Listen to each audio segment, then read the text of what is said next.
Well, good evening, everyone, and welcome to a semi-finals match of the Zelda 2 Randomizer tournament featuring Unos and Digshake here on Speed Gaming 1, the Uno. I am Josh ED. Here with me is the Countess. Say hello. Hello. And we are in the mood for an exciting Zelda 2 Randomizer match featuring some pretty crazy flags. We just got hit with the info that they will be using full Great Palace, which means that no rooms will be removed from the Great Palace at the end of the game, just to make things a little bit more exciting. These guys are definitely going in hard mode. They are the two. We're down to the nitty gritty here, so everyone's a really, really good player. But last I checked, Digshake and Unos were the number 1 and number 2 players on the SRL rankings for Zelda 2 Randomizer, Speedruns Live, the service that everyone uses for racing. So, I mean, we definitely have some talented dudes in the match here tonight.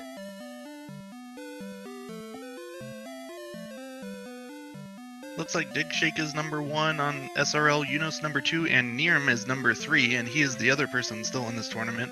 Oh, so man. We are down to the top 3 players.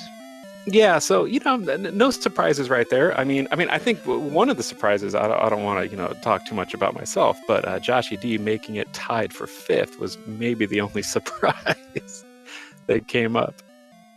But yeah, it's really, it's not unexpected that these guys would shake out. There is a random element to a randomizer, of course, and it's a way that like races can kind of swing back and forth depending on when people find key items. But at the end of the day, over the stretch of many matches, the players who are strongest do end up placing the highest.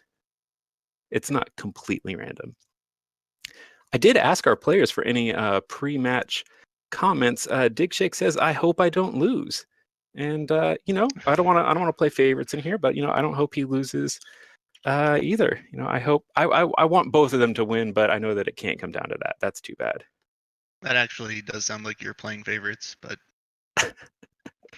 no, I mean, hey, I've really come to like Unos. I didn't know him very well before this tournament, but the tournament has been a great way for players in the people who play Zelda 2 Randomizer to come together as a community through commentary and discussion and playing matches with each other. I feel like we have had some friendships develop, and here we go. Here go our players. All right. So both players are taking a left out of the North Castle. It's 1 frame faster. 1 frame faster, and oh great! Oh, we all love graveyard encounters with flying moas. And okay, so they have alternate palette colors for enemies. Is that what I'm seeing here? Is that why the enemies look a little strange to me? Yeah, we won't be like 100% sure like what strength each relative enemy is, because you can kind of tell from how they move, but not from their colors anymore. Yeah, so way to just throw a wrench in things for the commentators here. So you can probably see, if you've played Zelda 2 Vanilla, these are encounters that they're getting that are not the usual ones you would find on a grass tile or a forest tile. So that is something that is randomized. Both players have also found Palace 4, and they're now going into Saria, which is a town where you can find what we call a free spell. There are 4 towns on the West continent. Each one of them has a stage in a basement that can give you a spell.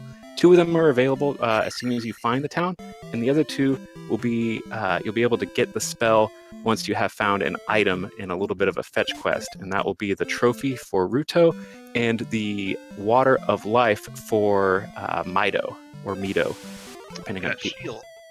So that is the shield spell. Not a bad first. Oh, go ahead, Countess. I'd say not a bad first find, though they can only cast it once at Magic 1. So it'll basically half all the damage that they take while it's cast until they move on to the next screen. But that is really important at the early stage of the game, where you're desperately trying to get your levels up a little bit, and you're taking a ton of damage from enemies, probably more enemies than you would ordinarily have in one of these encounters. So yeah, you're right, it is a good thing to find early. You can see the caves are dark, and it looks like Digshake has found Heart Cave. It's called so because in the vanilla game, this is where you would find a heart container. We know that it's the Heart Cave because there was an enemy right inside the door of this cave and by the cave shape. Even though there's a couple caves that have the same shape, the enemy placement's what kind of tells us what's going on. Dig Shake got some nice experience off of that red Dyra, so he's able to take magic too, probably to get some more casts of shield. Don't know what he found in that cave. Maybe... Looked like the boots when he paused. Okay, yes, he definitely has the boots. So the boots, yeah, the boots are upgraded from the vanilla version of the game. These boots can walk on any water tile that is within the bounds of the level. In vanilla, you were only able to walk on very specific water tiles in one of the oceans. Yeah, but that's really good to find early on, depending on the world map, because it might let him get to another area without having to walk through a cave, or it might let him get around a boulder or a river devil or something. Yeah, absolutely. That early exploration is going to be greatly aided by the ability to walk on water. I guess I should also mention you can't find encounters while you're standing on a water tile. If one of the little enemies walks into you, just nothing will happen. So he can very quickly get around the map. Yeah, so you'll be spending less time fighting, and you can also use it for dodges if you happen to just want to avoid encounters. Dig Shake here is in the Magic Cave. It's dark in here, and I can't tell if... Oh, it was a 50-point feedback. So what the players are doing right now is that they are looking for items. Here on the West Continent, there are 5 items inside caves. There is a grass tile. 500 points, actually. Oh, that was 500? Looked like 50 to me, but he definitely got 500 points from it. Oh, there we go. So 5 caves, the Medicine, Trophy, Heart, Magic, and Peabag Cave, a grass tile, and 2 items will be available on Death Mountain if the players decide to go there. There's also an item in each of the palaces, assuming that they don't find a great palace here on the West Continent. The palaces can be shuffled from vanilla. You would find palaces 1, 2, and 3 on the West Continent in the vanilla version of the game. And here it can be any of the palaces. We've already seen 4. I don't believe we've seen another palace yet.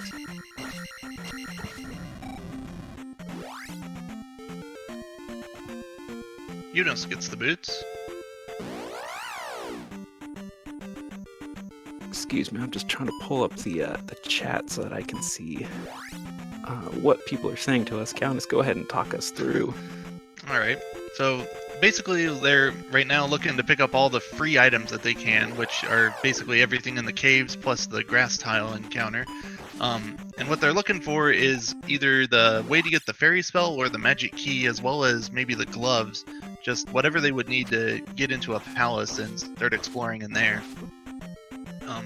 There are one item hidden in each palace, but it's much easier to get these ones that are outside of palaces, even though the ultimate goal is to complete all 6 palaces plus the Great Palace. Let's see, Dig Shake's about to get another item here. Yeah, he is in what we call the Medicine Cave. This is where you would find the Water of Life in the vanilla version of the game. Both of our players have boots and shield. I'm checking the tracker here. The tracker is not on. I had to pull up speed gaming for that. Oh, man, in the dark. What the heck? Oh, hammer. Okay. Hammer, yeah. So the hammer is really only useful on the Western continent. There can be a road boulder. There we go. Thank you very much, Fiesel.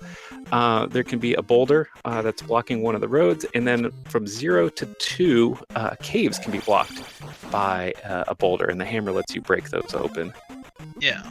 There's also Spectacle Rock on Death Mountain, which contains another item which might have something useful and it might not. It's kind of fun when Death Mountain hides an item, because it's a place where people will avoid for a long time, because it's a whole lot of caves to go through, and it's kind of the last place you want to go looking for something if you can help it. But we actually see Yunus popping his head into these caves, maybe betting that Dig Shake is not going to do this, and if he finds the hammer shrine in here, he may just go ahead and pick up an item. Yeah, and Death Mountain's another place where the boots are really helpful, because usually on the east side there's a ton of water over there, so if you have access to the water, which Yunus does, he can get over there and get access to more caves than he would have if he didn't have the boots. It looks like he can use the boots to get up there to maybe get that boulder. It looks like Spectacle Rock might be accessible from the water if he takes that little... Oh yeah, so here we go. This is going to pay off if this is something good. And it looks like one of our caves on the overworld is blocked by a boulder, so hammer's coming in really useful. Although, oh no, Yunus doesn't have the hammer. Oh, that No, is a good point. Dig Shake has it. Yeah. So, well, he has a knowledge of where it is. He knows that there's one item that is easily accessible. So if he's, getting into the deeper part of the game and realizes that he's missing something, he can always pop back in here and scoop an item pretty quickly. But he's checking a lot of caves. Yeah, it's really open Death Mountain. Raft for Dig Shake. So the raft is a absolutely required item in the game. You start off the game over here in Western Hyrule, and you have to take the raft over to East Hyrule, where the 4 other, I believe, palaces and 4 more towns and just tons of other stuff. The whole rest of the game is on the Eastern continent, so you have to go over there at some point. And it's worth noting that you needed the hammer to get the raft, so Yunus will have to find the hammer. It's a required item as well now. Yeah, I mean, he's definitely going to find it. The players, it's the thing that you do absolutely have to find, and it wasn't in a difficult spot to find. It was just in a cave. So the players definitely, are definitely going to be searching all of the overworld caves here on the Western continent. Oh, Dig Shake is going ahead and checking all these caves too. That's really interesting. Like at the higher levels, sometimes players don't like to do this kind of thing. They don't like to do too much Death Mountain exploration. But especially here, if they've already got the raft. Yeah, so this is a little bit interesting from Dig Shake. He's not someone who would ordinarily take a gamble like this, but he picked up the candle, which, hey, that's going to make commentary a lot easier. We're going to be able to identify these caves. Yeah. And now, did Yunus, it looked like Yunus had found the Hammer Shrine, or was he just in a cave that had one of the rooms that also appears? He wouldn't still be looking through these caves if he had. Yeah, I saw him go into one of the rooms, but it wasn't the shrine. It was that one that has the little 2-block ledges up at the top, and there's a red dial there in vanilla. Yeah, that fooled me. As far as I know, Angry Larry hasn't named every single cave in Death Mountain, so I don't know what to call it. But... Get to work, Larry. Angry Larry, of course, is a member of the Zelda 2 Randomizer community and has called a lot of the matches in this tournament. Good friend of the tournament. So I guess we can talk about some kind of basic things while we're just still exploring.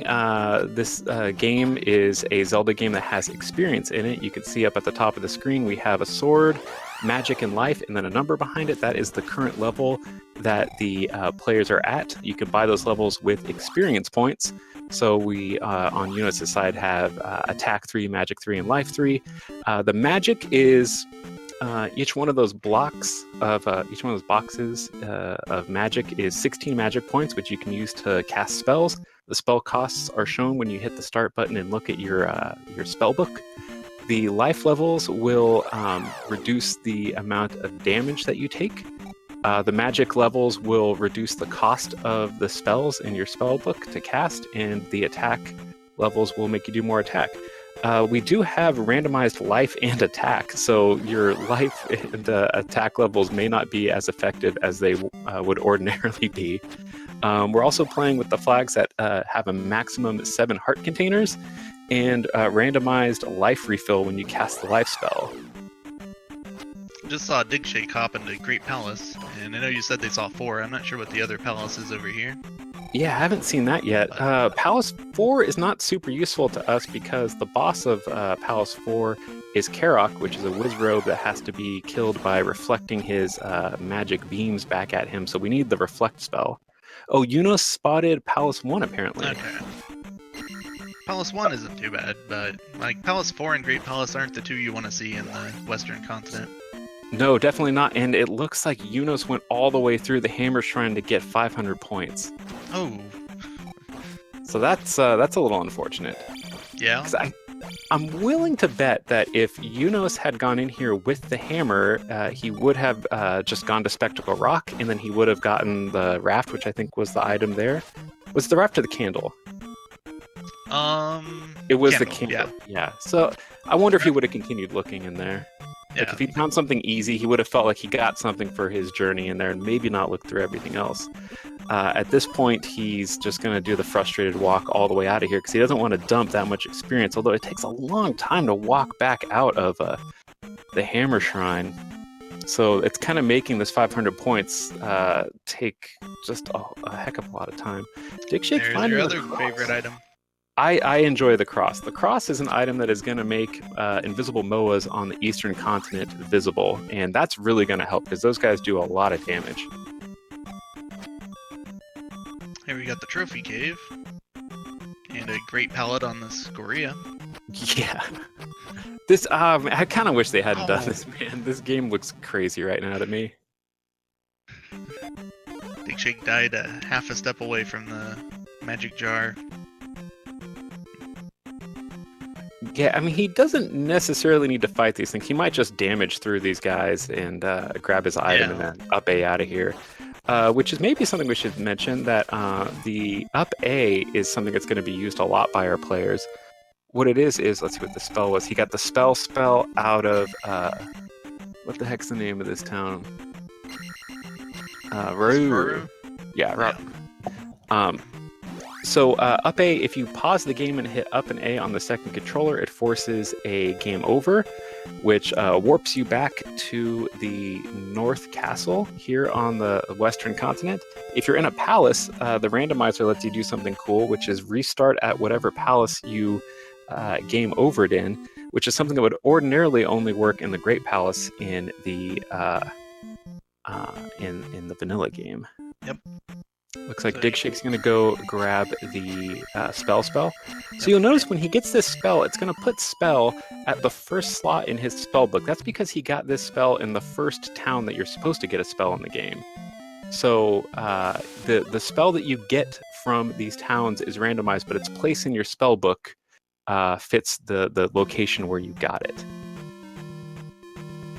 Someone's asking what the spell does. It turns enemies on the screen, it turns most any enemy in the game into a blue bot, and it also triggers a shrine to appear at the end of New Kasuto town, and in there you'll get a item on the East Continent.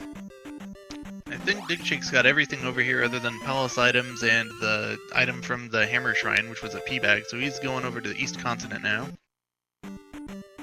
All right, so there's definitely an increase in difficulty with the enemies over here. They do a ton of damage. It's nice if you can get over here and you have access to the downstab because once you're at the levels 3, 3, 4, oftentimes players will stop fighting things and just level up from clearing palaces. And if you have the downstab, you can kind of just pogo over the enemies and avoid having to do combat at all, which saves you time and saves you damage. Well, boots are required, though both players have them. The Dig Shake just found Palace 3 or 6 on an island. I'm going to say it's 3 because it's on an island. Yeah, there's absolutely no way to get into that place without the boots there.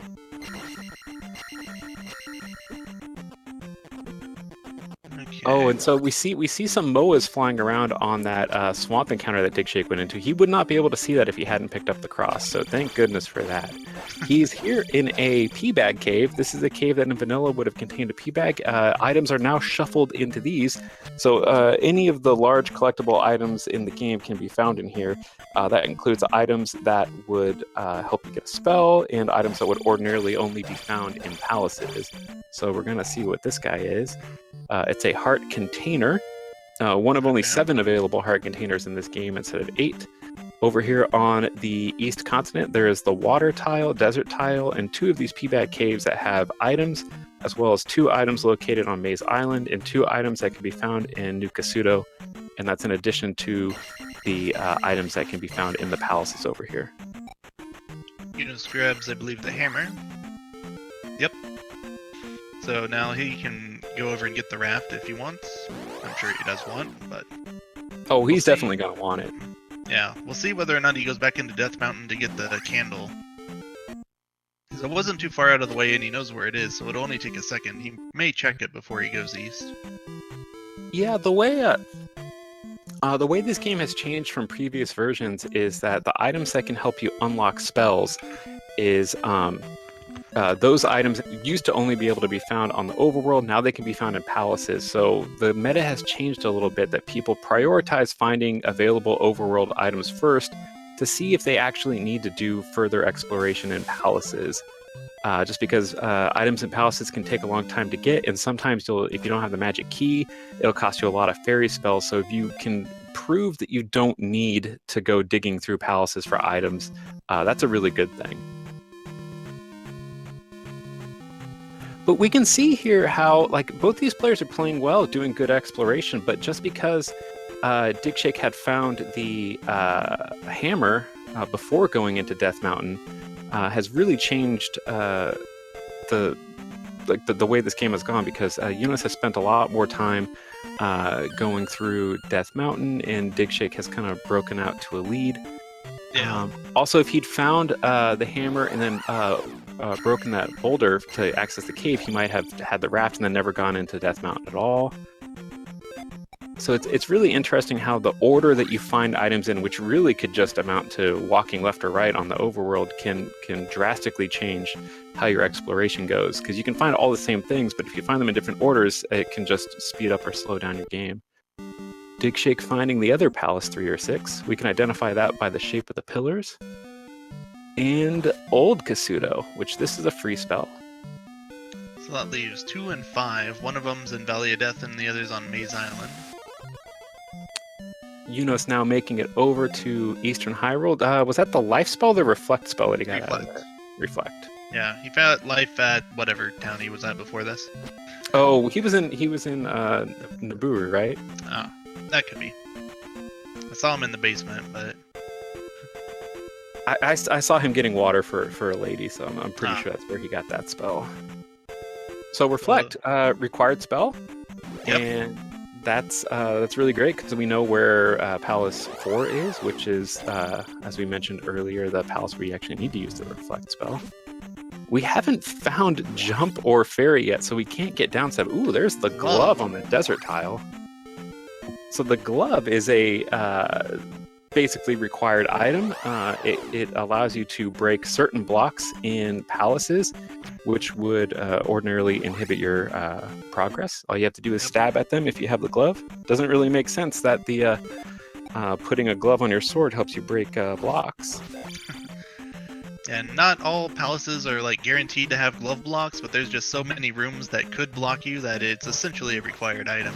Especially for Great Palace, it's almost 100% required for Great Palace. Oh, I apologize. It's the handy glove, I believe is what they call it. Officially, we know the lore around here. Yunos and Digshake are in a very similar looking room, but I don't think it's the same room at all. But they are both in caves. I think they're in different Keyback caves. And a little digger. That's what we call a 1-up in this game, named so after Digshake, who's in this race right now, and he's actually the man who created the randomizer for us. Yeah, a lot of these cave rooms are reused. A lot of the palace rooms are reused. It's it's cheap. We love it. No complaints here.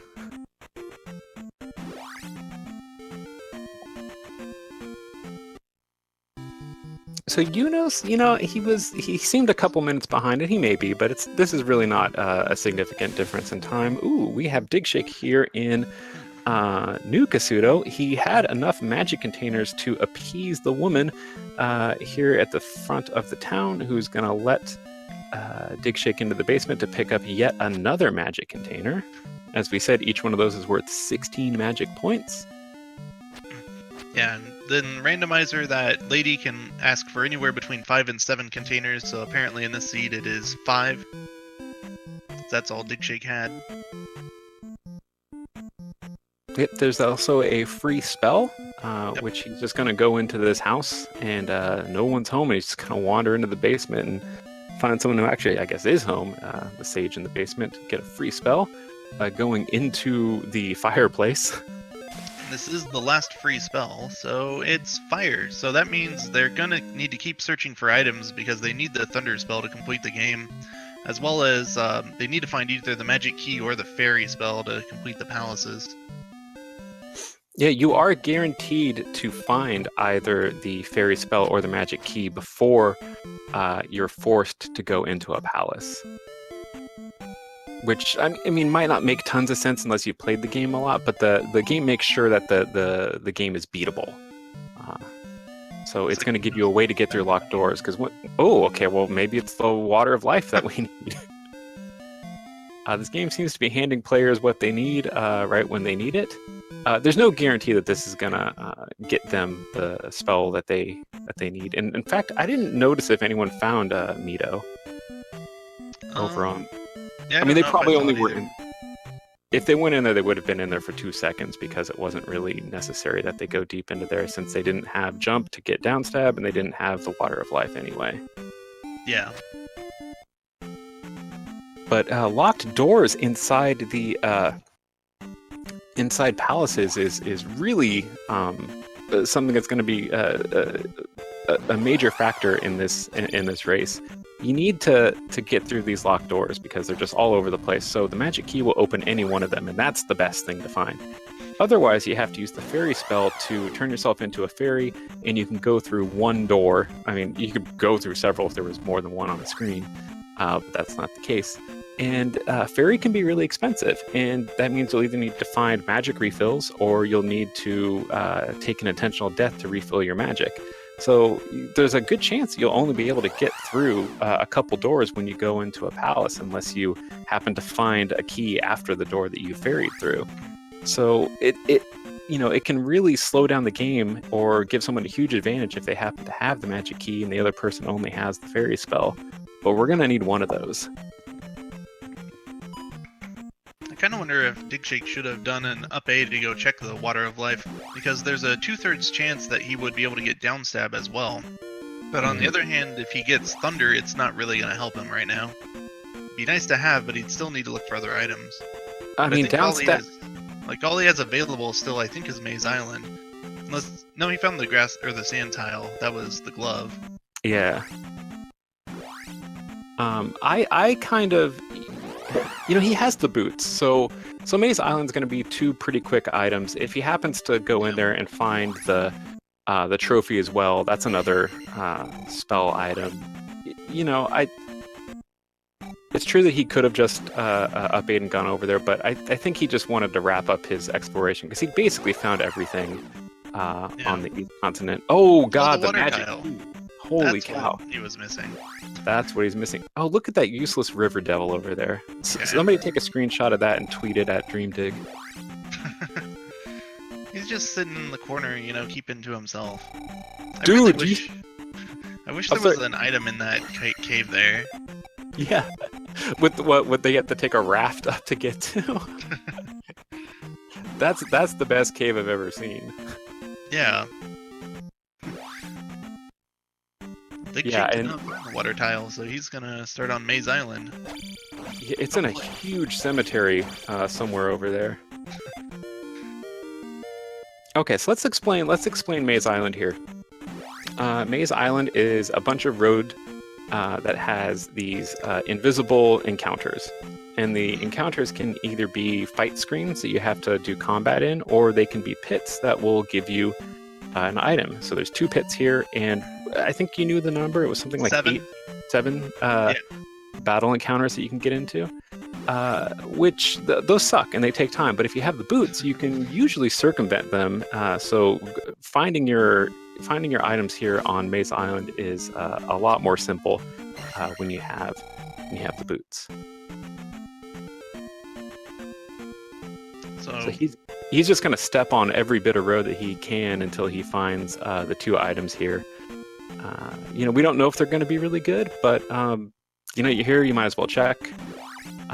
And if that is Palace 2, which we do know it is, and he has the glove, he'll probably go ahead and just beat Palace 2 while he's over here. Well, he doesn't have the magic key or the fairy spell. Oh my goodness, you're right. So he can't do that. So that sucks. And meanwhile, doing Palace 1 right now. Yeah, he did it in about 30 seconds. That was a really fast horse head, and we noticed that he did not take a left, so he was not interested in finding an item in here. Not a huge chance that he actually needs the item out of here. Like, it obviously could be one of the spell items, but there's a bunch of places he hadn't seen yet, so I think he's not going to go looking for the item until the game tells him he has to.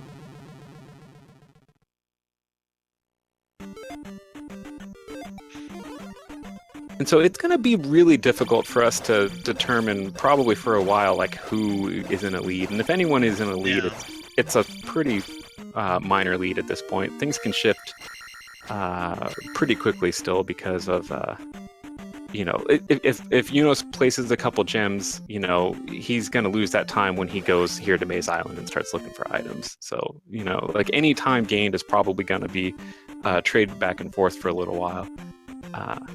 It's really hard to tell in a randomizer because it's not like running Zelda 2 vanilla where you know exactly how much more of the game someone has to play still.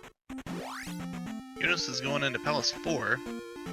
He may find the item on the way to the boss in this dungeon because the item is on the right side of the dungeon, whereas in Palace 1 it was on the left. So that's probably why he made the choice to go in here. Yeah, so the randomizer, it shuffles the rooms in the palaces, but the boss room still has to open up the same way that it did before. You have to go off a screen to the right and walk into the boss room. And in palaces, 3, 4, and 6, the item is on the right. And in palaces 1, 2, and 5, the item is on the left. So in those palaces where the item matches the boss, it's just a lot easier to do exploration, and you're probably going to get a 2 for 1. So it looks like Digshake walked all the way around in Maze Island, and it was 3 steps away from the palace. Oh, that sucks. That's not what he was looking for. He got 2 containers, which a player of the caliber of Digshake doesn't need a whole lot of containers. So if he had found the spell items, or if he had confirmed that he already had the item that he needed for Thunder, he would have avoided all of that. Like, there's no reason why. I mean, I guess if he hadn't found the key, maybe he'd still be looking for the key. But this is where choices of exploration can gain or lose you time. So I guess like the quote-unquote right answers here would be for Digshake to find the water tile, which has the key on it, and Yunos would need to find the sand tile, which has the glove on it. Yunos finds a little digger. He did not want that.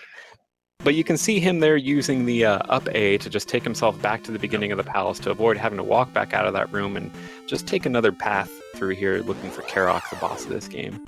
Or, sorry, the boss of this palace. Karok's not the boss of the game.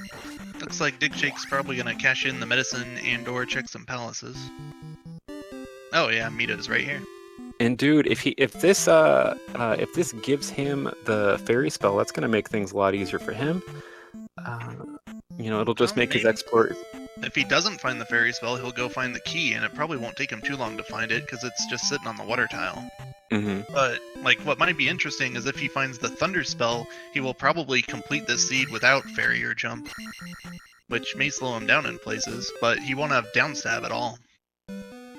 Yeah, well, I mean, if he finds fairy, he may just go into some palaces, and that would take him a lot longer. Oh yeah, here we go. That's the fairy spell. So, yeah, that may actually slow him down versus finding the key. Yeah, because he might not go looking for the key at this point, because he has a way to get through doors. But if he has to kill himself or farm for jars to get through stuff, this is how Yunos could really take an advantage. Yeah, but he does have 7 magic containers, magic bars up there, and it looks like Fairy only takes 2 of them, and he is going to get downstab. So yes, that's not going to be a problem. He doesn't need the magic key. If you can cast it 3 times per life, I'd say that's probably where it's at least like kind of equal to searching for the key. Mm-hmm. Yeah, and you will pick up keys along the way, and he'll probably grab keys as long as they're not too far out of the way, just to save himself a little bit of magic.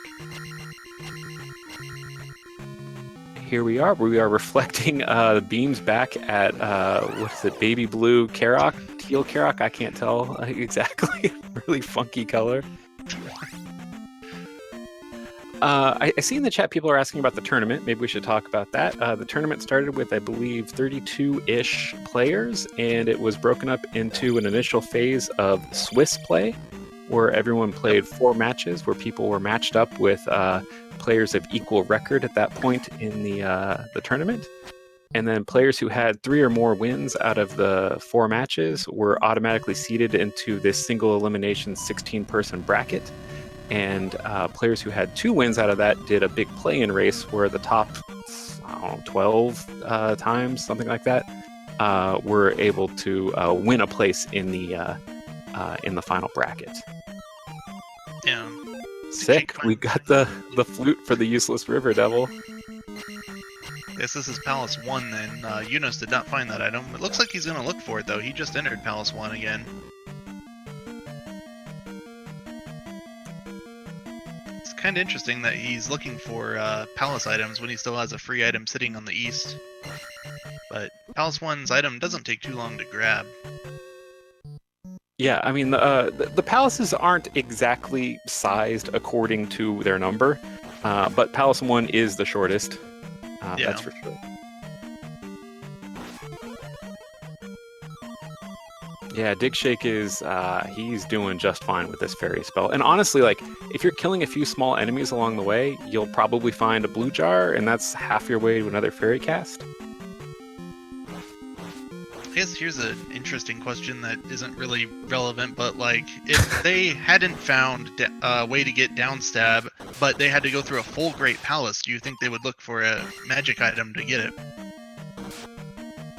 What?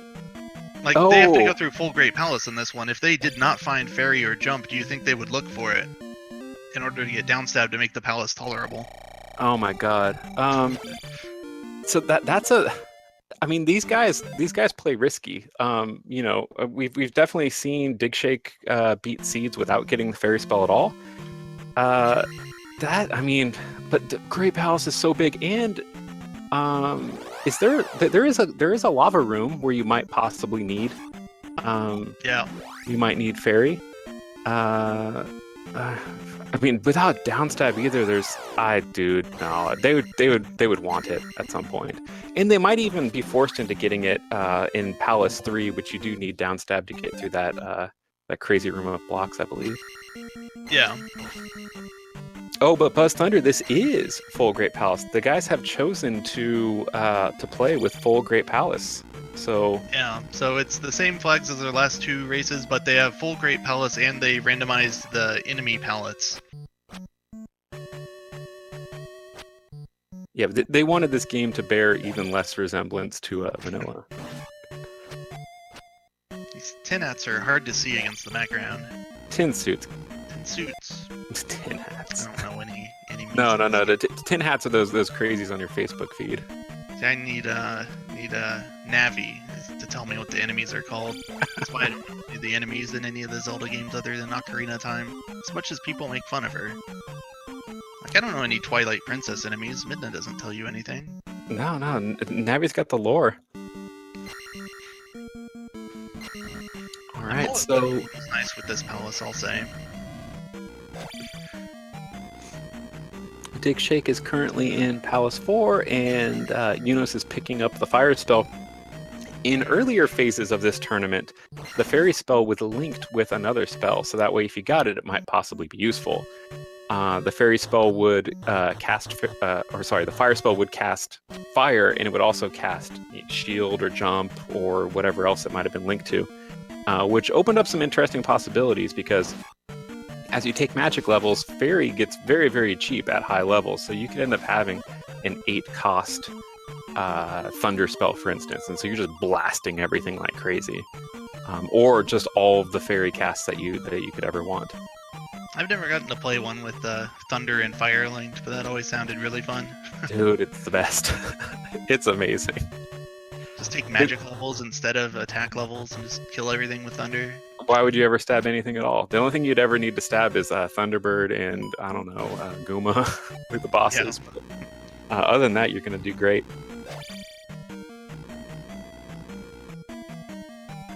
So Thunder, I guess we could talk about that. It does damage to everything on the screen. I don't know exactly how much damage it does, but it's kind of a lot. I've heard a lot of conflicting reports on how much damage it does and whether or not it's tied to your attack level and that kind of thing.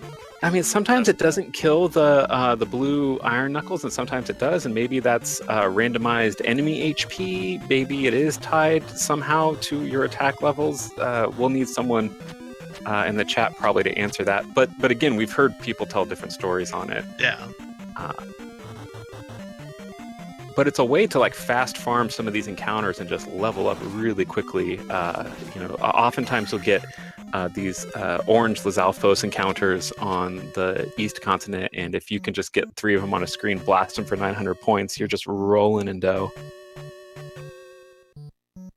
Yuno's making excellent use of the boots, wandering through that water. And looks like he went somewhere where he was going to explore, but realized he'd maybe already been there and took an up A to get back to the North Castle. I think all he could be looking for here is palaces. But I believe they're all down south. Well, he has the Water of Life now, so he's going into... so he must have been looking for Mito. Digshake taking an intentional death here on Karok so that he can get his magic back to be able to cast Reflect to kill this boss. Well, since he's gonna do a boss and a gem, we can talk about how these End of Palace gems work. Up at the top of the screen, you can see the word next, which shows how much experience you have compared to what the next available level you could buy, either life, magic, or attack. So he has 358 experience points out of 800, and so if he can exceed 800, he will be able to purchase the next level. Okay, well he's doing things a little bit differently, but so now at the statue here, he's going to put in the gem, and it's going to give him enough experience to buy the next level that he can't currently afford. So it's whatever level is going to be at 920 experience, which is Magic 5. Digshake is taking levels just as they come. Some people like to exploit these End of Palace gems to be able to buy attack levels, which are your most expensive levels to buy, and you can also just spend that much experience on whatever other levels you want. So it just kind of depends on people's gameplay style, if they want to cheese the stones or just buy levels as they go. Since he has no magic key in the fairy spell, I assume that's why he is taking magic levels. Yeah, he did get enough points that he could have canceled the life and magic levels and gotten attack, but instead he got life and a magic, which was about the same number of points, but it was just his preference. Yeah, so once you get to a certain point in the game, you kind of don't really need to kill stuff anymore. So Jake's about to get the key. Yeah, he's about to get the magic key. That's going to be happy days for him. Even though like Fairy wasn't really putting them out too much. Yeah. But especially in Magic 5. You know, if you think that you have sufficient levels to beat the game, you really don't need to fight any enemies anymore unless they're just in your way. And you're guaranteed 1 level for every palace that you complete, as long as you don't cancel the level and then die or something. So, and these players are pretty experienced that they're gonna be comfortable beating the game at fairly low levels. So, I mean, I think Digshake doesn't want to worry about his experience, because that can just be a stress. Like if you're having to kill enemies that you ordinarily wouldn't kill because you're trying to, cross over a threshold of experience, that just slows you down, and then it's something you have to it's another thing to worry about that you don't need to be worrying about when you're just trying to go fast. What was that room that Yunos just turned around in? Was that the Canadian hole? Did you not want to go through it without jump? Maybe. I'm sorry, I was looking at Digshake in the chat. It was just a big open room. I'm pretty sure that's... Well, unless that's what this is. I don't know when he turned around.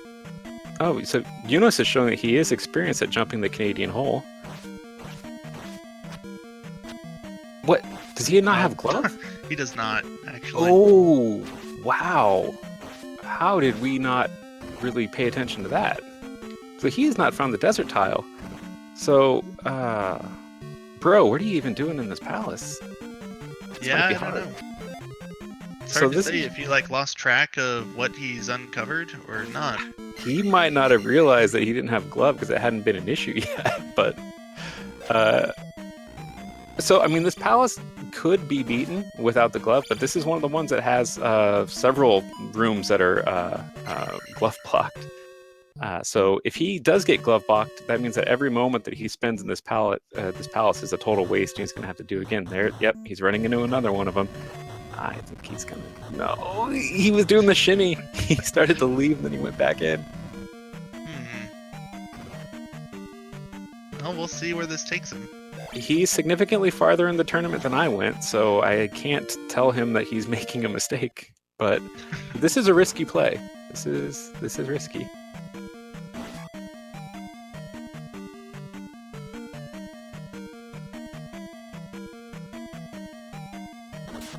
So Dig Shake still doesn't have Thunder. I mean, neither of our players have Thunder. Yeah. There's a point in the game that we in the community call full Dig Shake, where you have all of the items necessary to beat the game. And so the only thing that he doesn't have right now is the Thunder spell, which is either blocked by the trophy to get it out of Ruto or the kid to get it out of Darunia.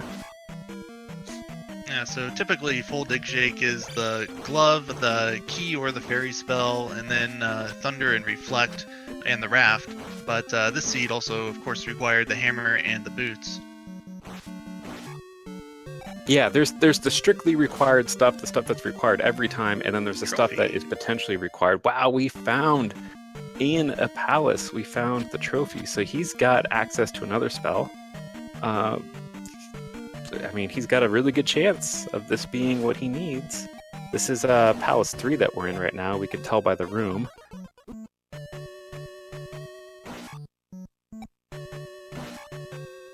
Not sure if we've mentioned that enemy experience is randomized. It can be up to 2 steps away from what it normally is, so that blue knuckle that Unos just killed was only worth 70 XP. Because it's normally 150, and 2 steps under that would be 100 and then 70. Yeah, so the enemies don't just have like whatever old experience points that they want in the normal game. There's only so many values that the game has available for experience payouts, and you get one of those depending on what the designers chose. So depending on what tier your enemy that you killed is at, it can be moved up and down in those tiers. It's an interesting way of them doing experience. Unos has found this P-Bag cave. I forget what was in here. I don't recall. There was a lot of containers in these caves. Yeah. There was also a digger. Oh, there's the digger. There's the digger. Unos is just gonna leave it. So did I see that Dig Shake did not do the cheese properly, or? I wasn't looking. Yeah, I didn't see it either. When Rebanak shows up, and he can show up 3 times in the game, he's the boss of Palace 3, and he's a mini-boss twice in Palace 6. There's a place you can stand in the room that if you hop over him with downstab when he first comes in the room, and then chase him into the corner, there's the glove for Unos. Happy days. If you do that strat, you can just pogo on his head in the corner. It only works in the left corner, but it's very effective. This is going to be Palace 5 because we haven't seen it yet that Unos is going into. This is the longest of all the palaces outside of Great Palace, and it has probably the most difficult boss to kill. His name is Guma. He does a ton of damage, and it's kind of always a risky fight. I mean, these players are very good at it, but it's one of the fights that if you go into this palace with kind of low levels, it can be a little bit dicey. And we see even good players take deaths on it. Oftentimes because they're trying to do very sophisticated strats to defeat him quickly. We're about to learn where Thunder is. There we go. Right there. So that was Trophy and 3 blocking the Thunder spell. Now, lucky for Unos, Palace 3 is one of the palaces where you stand a pretty good chance that via usual exploration through a palace, you'll just run into the item. It looked like Dig Shake just naturally found the item before he found Rebanak, so it's probably not something he's going to miss. If that had been in Palace 2, then he'd be in deep trouble, because that's like one of the last places you're ever going to go looking for an item, because it's out of the way, it's a big palace, and it's in the opposite route for exploration than you would ordinarily take through the palace. Now, Yunos, though, is going right in Palace 5, which means he's banking that this palace is not going to have one of the spell items that could potentially be needed. And that's good news for him. So at this point, he could assume that he might need this and start taking lefts, and we know that that's not necessary. Yeah, there's this phase of the tournament is not supposed to have full Great Palace, but Yunos and Dig Shake have chosen to play with full Great Palace. So stop spreading misinformation.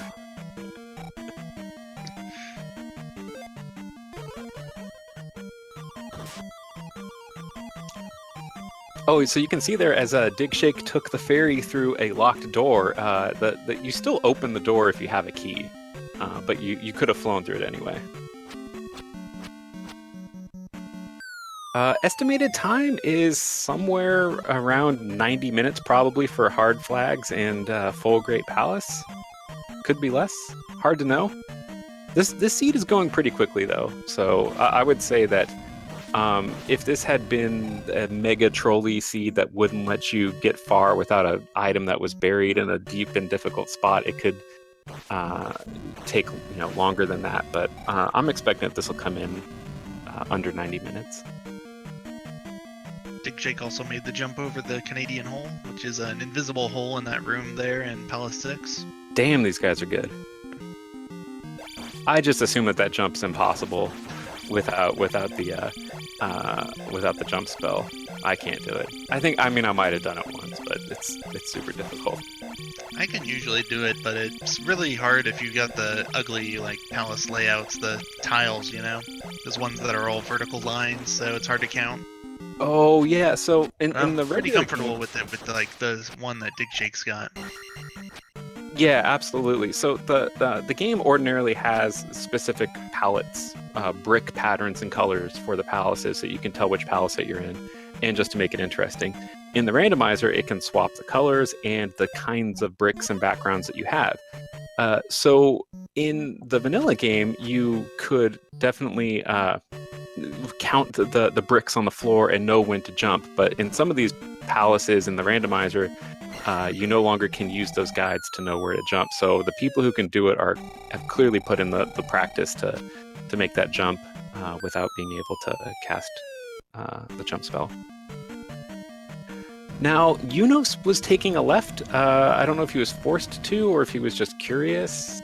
I worry if he's doing too much exploration in here that's unnecessary. Now, this is such a big palace and it twists and turns. You could easily be forced to go left, but he's choosing to take lefts, which is not a bad idea. He's in a palace, and by God, if there was an item in here that was going to get a spell, he's not going to want to come back in here. So it's not strictly a bad idea, but we know that it is costing him time. We have more information than he has at the moment, so these aren't criticisms, but it is true. Pretty sure he's being forced into these lefts, so it's just not a good Palace 5 layout. No, this sucks. But so if that is the case, that means that we know that he was in here before a long time ago. If the guys are taking similar exploration paths, which I assume that they do, there's kind of like accepted best strategies for exploring palaces. If Yunos is being forced to go left and take a lot of time, Dig Shake will probably make up the same time, just getting bullied around by the palace.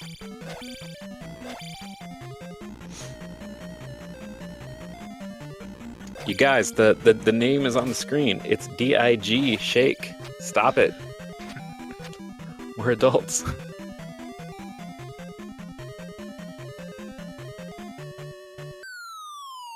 So that is not one of the statue heads that will give you a jar, which means that this is the room with a locked door. Dig Shake still has not found Barba. Oh, there it is. That was quite a long P6. Yeah, Yunos has some exploration advantage, maybe, in this palace, if he remembers his first venture into this palace. I kind of doubt that he's gonna remember. Man, Barba looks cool with this like shadowy color palette. Look at that. Nice.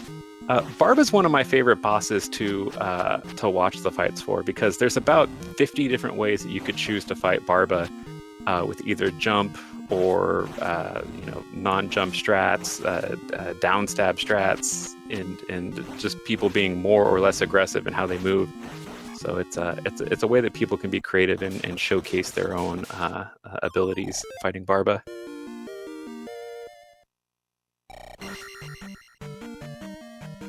Yeah, the upstab and downstab are not on the tracker, but they both have the downstab, and I don't believe either of them have upstab. They probably won't get it unless they go check the kid item or kid spell. But Yunos got the kid. Was that yes, the that item? sucks for him, dude. He's definitely gonna go to Darunia to cash in that kid before he goes looking in any more palaces. So that, I mean, anything can happen in this, but that's something that's potentially going to spell his doom. Because Digshake has no reason to go to Darunia at all. Yeah. Now, there's a small chance that upstab could be required, but there's only one room in Great Palace that can require it, and there's 2 copies of it. But with full Great Palace, there's going to be so many twists and turns that you're probably not going to have to go through it right to left. Mm-hmm. But I mean, that is a way that if Yunos goes to Darunia, there's no reason to not get the downstab or the upstab. And if it is required in there, even if there's another way around, that could force Digshake to do a longer exploration. It also could force him into a faster exploration of Great Palace, which would be just the kick him while he's down. But yeah, I suspect that before Yunos does any more palaces, he's going to go cash in the kid, just so that he knows if he has to look for items in any of these other palaces.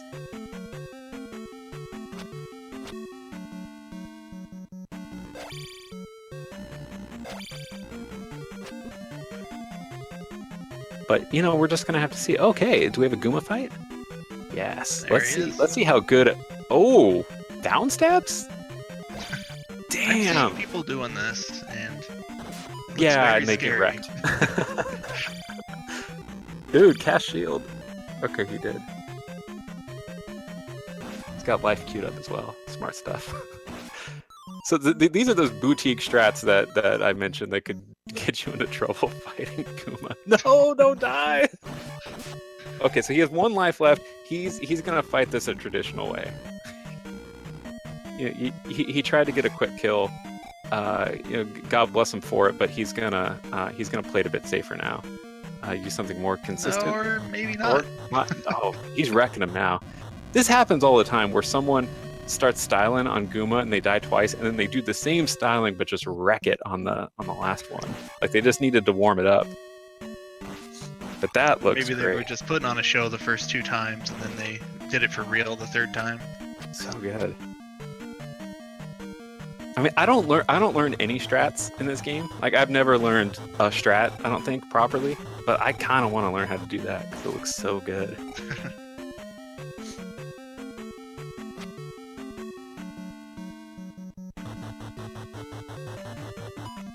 I mean, when I played the randomizer, I used, I guess, well-practiced casual strats for everything. Like, as good as I think a person can reasonably get without learning all the real stuff. It's another little digger. This is gonna go cash in the child and get the jump spell. Man, you should be able to bring in like 5 little links, and have it equal 1 kidnapped child. Like have an alternative way of getting the spell out of Darunia. Like I know this isn't your kid, but I found him. Well, in at least 2 races, I have tried to bring the kid to the person with the sick child. Like, here's a replacement. Can you just have this one instead? Yeah, here's a non-defective child. And she doesn't take it. No, I'm not surprised. I mean, that would be the horrible of the people of Mido if they just accepted any kid as a replacement. Jesus. All right, so where is Eunice right now? He did not go to Darunia. This is good. This is good. If this is Palace 3, then he... Oh, no, this is Palace 2. I mean, he has to do this anyway, so not bad. Palace 2's got an item that's not too far out of the way if he wants to look for it. Looks like he doesn't want to look for it. No. I mean, he figures, I guess, that he has a 50-50 chance on the kid. He doesn't know that's wrong, but yeah, Palace 2 sucks, you know. So I guess we'll see if he comes back in here. Oh yeah, so after he finds out that Darunia is not going to give him the spell, he might come back in here because he kind of knows his way around, so he'll be able to find the item in here faster. But and maybe think that like he'll find it faster than Palace 3. It might also just be a geographical thing, because I don't know which palaces are close to Darunia when he goes there to bring the kid. Digshake found the item room in 5 and just turned around without even checking it, so the kid's just gonna die in there, I guess. Mm-hmm. Poor guy. Oh yeah, so in the finals, the setting will be selected so that you have to have the magic container requirements to acquire the spells. So earlier we talked about the spell book, and they're listed in order of where you found the spells. So the game starts with 4 magic containers, which means that the first 4 towns that you get spells in, you can learn those spells. But in order to learn the 5th spell, which would be the spell from Nibiru, you would have to have found the 5th magic container, and so on.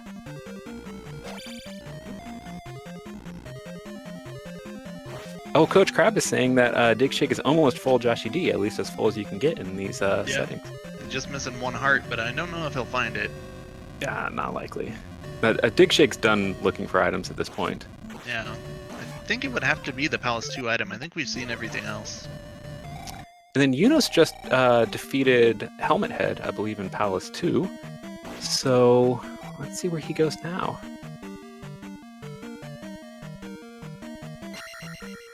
If Digshake wasn't even going to check the kid in Palace 3 or Palace 5, he's not going to check in Palace 2 either. Ooh, Digshake's he has a much faster Palace 5 than Eunice did. So that's unfortunate. That's well, he was in here a while though. Was he really? Yeah, he entered this palace before Eunice left it. Oh, okay, my mistake. And he did come across the item room, so it's probably similar exploration pattern. Oh, that's right. Yeah, so he did find it and turn around. So yeah, you're absolutely right. Okay, so we are in Darunia. We are catching this kid, and gonna have a little bit of disappointment. Yeah. He's not getting upstabbed though, or is he just wanted to burn all of his magic so that way he can get a magic refill, cast fairy, and then leave with full magic. Yeah, that's what it looks like. I think that the magic lady gives you like 128 magic points. Oh yeah, look, he actually didn't get a full refill. That's so hard to do. Yeah, because he cast life as well. So it was an empty bar plus fairy plus life. Maybe even cast life twice, I'm not sure. Yeah, I mean, it's rare to be able to cast enough spells that you use up all the magic that the refill lady gives you. Yeah, she gives you 256, which is enough for 16 bars of magic, and of course you can only have 8, so it's like double the maximum that you can have. Damn.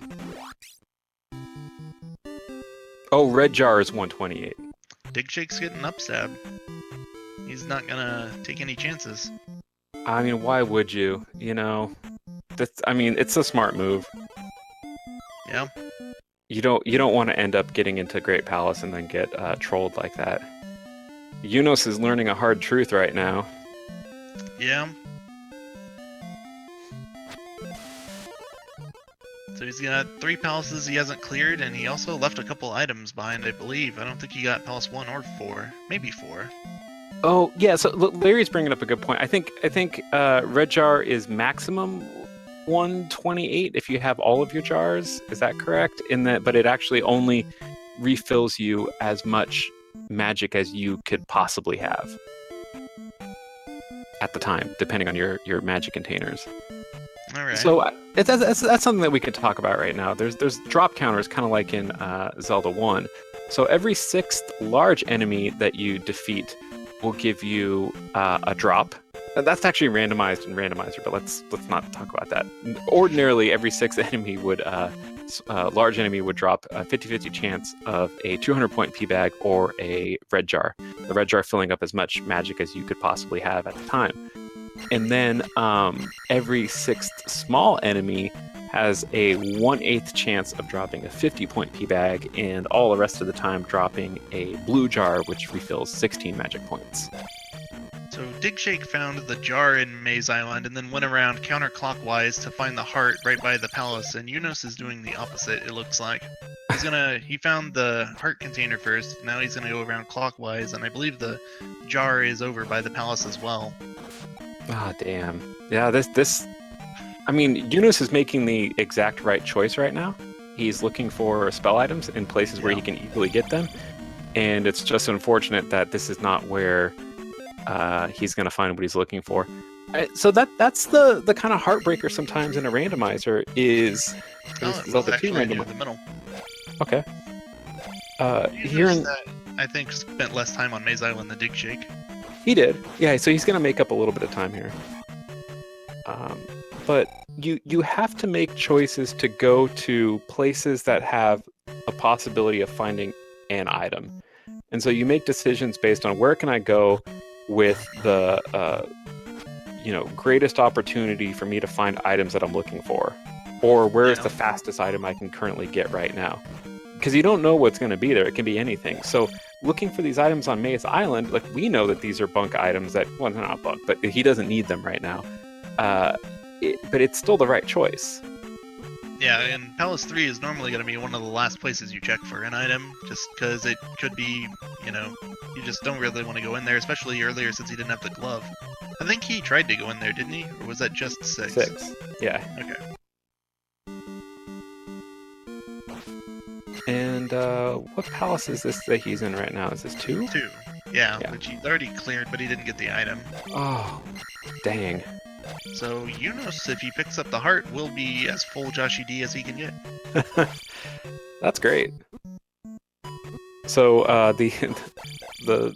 it's not an equivalent, but an alternative item collection term is like all of the safety items, which is the candle, the cross, the life spell, and all of the magic containers. I think shield spell as well, and that's called full Joshy D because I like to play this game safe. Full Digshake is the absolute minimum because Digshake really likes to go fast. There it is. And in fact, actually, there's a jar. I don't know where the last jar is. So he's not necessarily going to 100% the seed. I don't know which item we're missing. Is it, I think someone went to the spell tower. Yep. Everyone went into the spell tower. So I don't know what else might be. Like, where would that be? Where's our last item? I'm not really sure. So I'm betting Yunus. I mean, he should go into a palace that he needs to beat. Yeah. So he hasn't beat Barba and he hasn't beat Rebanak, so pick one of those. I bet it's Palace 6 that has the Met Jar in it. I bet Digshake didn't get that. Oh no, he turned around, didn't he? No, that wasn't 5 that we watched him turn around. Yeah. But like, if you walk into the Palace 6 item room and you don't need anything, you're gonna leave because you have to fight at Rebanak for it. Oh yeah. Oh darn. And so I think the palace that Yunus is going into is 6, because this is the one he went into earlier, right? Yeah. So he's gonna spend longer in here. No. Oh? No, maybe not. He's in 3. He would have gone Good. over here. Okay. Well, he won't 100% it then. So at least he's in the right place. So he won't lose any more time. Digshake just finished Helmet Head, so he's actually on his way to Great Palace. Now, Great Palace has amazing abilities to troll the players and make things difficult. And it's very easy to get lost.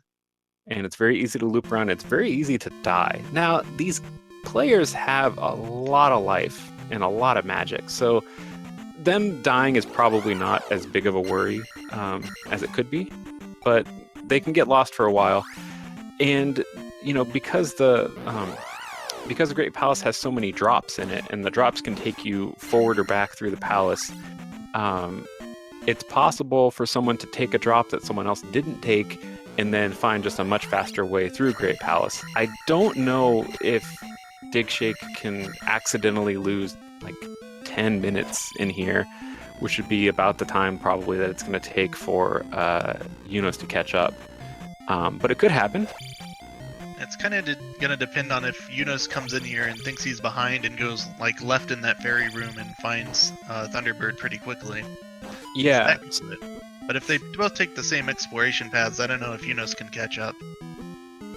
No, because then it would be just up to combat, and they're. Oh, and here's darn. So one of the great opportunities to.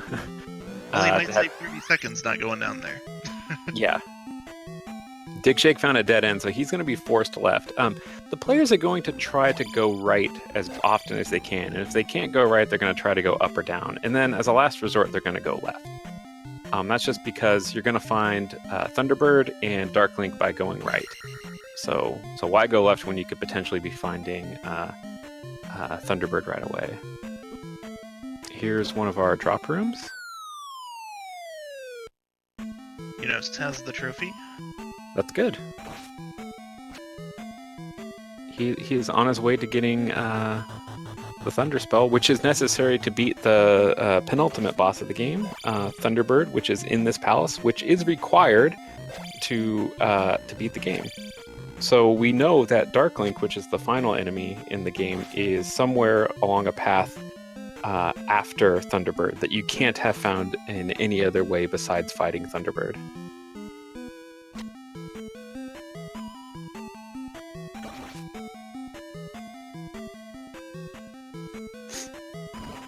So this is the reason why you need the glove, is that you get rooms like that, which are they're sometimes called waffle rooms. You have to break these block structures to get through. And the fun thing in Randomizer with the shuffled large and small enemies is that high-level enemies like Bird Knights can be stuck in these things, which means that you have to dig your way to fight them, and they're shooting blades at you the whole time, and it really stinks. But this is why you need the glove spell. If you for some reason didn't already need it in the game, you're probably going to need it here. Honeycomb is another term for it. Lattice room. There's also a room where the jump spell is nice because you can just jump up to the top of the waffle structure and break your way in up there and pass up whatever enemies are messing with you. Because you can also jump higher than these Bird Knights can, so you can just ignore them. But Digshake doesn't want to dig through this waffle while this guy's throwing stuff at him. Yeah, so he's spending a little bit of time fighting this guy. I wonder how much thunder costs, and if you kind of don't want to burn a bunch of magic in here because you don't know how long it's going to be until you fight Thunderbird. Yeah. Oh, and so this is an enemy known as a spicy chicken. Sometimes these rooms are called chicken and waffle rooms. A hipster food craze, probably of 6 or 7 years ago, but catching on in some isolated parts of the country by now, I'm sure. Ooh, this stinks. He's got okay. He's casting Fairy to get the heck out of here. He was in a pincer attack of Bird Knights. That sucks. This room you don't see too often because it gets removed from Short and Great Palace a lot. Just a lava bridge with one enemy in it, looks like. Mm-hmm. And I believe Yunos has defeated the boss of Palace 3 and placed the gem, if we can update the tracker on that. Chicken and waffles are a southern thing, but it's a favorite food of hipsters at the moment. So there's a lot of boutique chicken and waffle places where you can spend $25 to get a plate of chicken and waffles. Sounds about right, really. Yeah, come to Sonoma County. You'll eat well and pay tons.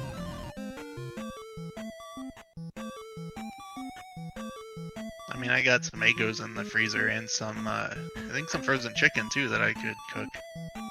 Is it one of those boxes of chicken? Like a... No, it's like legit chicken. Like I got it from the grocery store. I need Oh, to okay. grill it or something.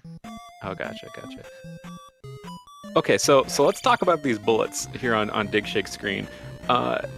Bullets didn't exist, I don't believe, in Vanilla Great Palace, but they were still in the code. So Dig Shake decided to put them in. The bullets can go horizontally or diagonally, and if they go both, they go or no, they go horizontal or vertical, and if it's both, for some reason, they go diagonally, and it's just crazy.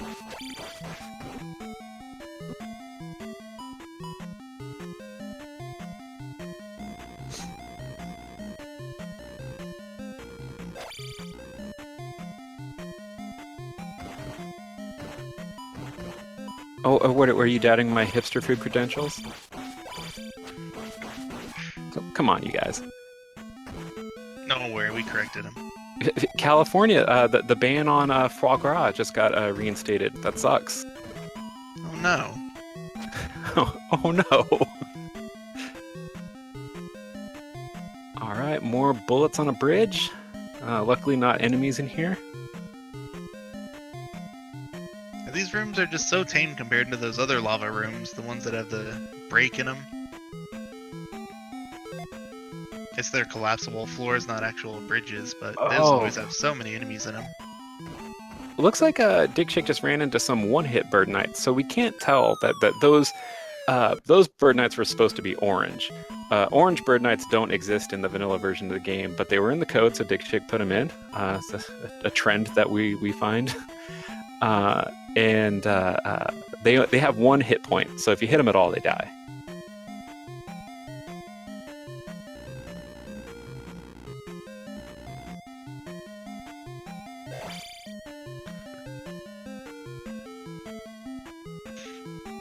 So let's see. This is a lava room. Earlier we mentioned a lava room. We were talking about one inside. Ooh, got hit by a big bot. We were talking about a lava room earlier, but that was one that exists in Great Palace. But there's another lava room here in Palace 6 that you need the fairy spell to cast or find some other way around. I should mention that Dig Shake, when he has full HP, he's shooting beams out of his sword. Instead of the regular beams that you would shoot, he's shooting rocks, and that's just a palette swap. It's a fun feature in the randomizer, and it does not have any increased durability or damage output. It's strictly cosmetic change. So he doesn't have an advantage against Unos of having a powered up beam. Now, there are 3 flags that you can turn on that don't affect the rest of the randomization. Like you'll get those. Jesus, those are fast bullets. I'm sorry. Look at that. How fast those were. The diagonal ones. Did you see that? Nice. Dang. I'm sorry. Go ahead, Countess. Yeah, there are 3 flags that you can set in the randomizer that can that won't change anything really. They're just for fun, and one of them's that beam sprite.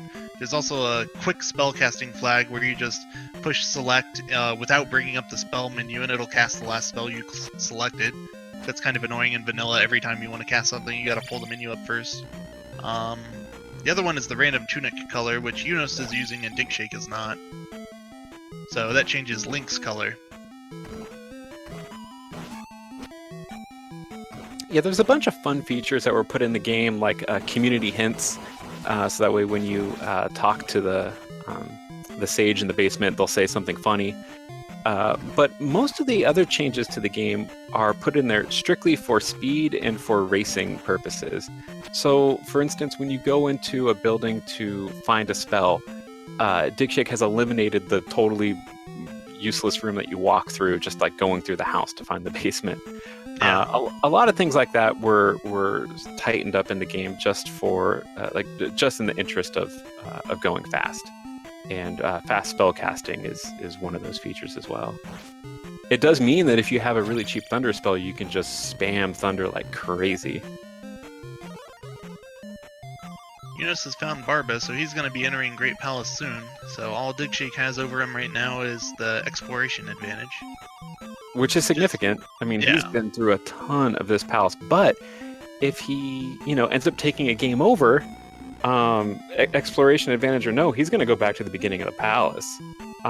Same goes for if he ends up finding Thunderbird without enough magic to cast Thunder. That's big trouble as well. Oh, this is a terrible. This is terrible. Spicy chicken. Those fireballs. When the spicy chicken throws the fireballs, they stay on the ground forever, pretty much, and then they crawl backwards at you. And that's interesting. Did you see what Dig Shake did? He just took the Eon drop without checking to the right. Yes, he did. Shame. Interesting. I mean, I would have told him to do it, but that's me. He's a very strong opponent of doing that. Yeah, so that drop, he's probably seen enough of the rooms that you can land in that he was pretty sure that it wasn't, or maybe he'd taken enough drops now that he was pretty sure it wasn't going to take him backwards. I'm bad at mapping Great Palace. He might have looped himself. I can't tell, but so he has seen a room with a bubble in it before. So yeah, it looks like he looped and upade to get his lives back. Oh, we have a race, you guys. So that room with the collapsible bridge and the pit that you can jump into is called the Eon Drop, and that's because in the finals or semifinals of the last randomizer tournament, Enchantress of Numbers won a match against Digshake by taking that drop early in Great Palace, and she was behind and like jumped ahead of Digshake by taking that and just finding a quicker way through Great Palace. And it's something you can do if you think you're behind, which Yunus might think he's behind at this point. So, but there's really no opportunities for him to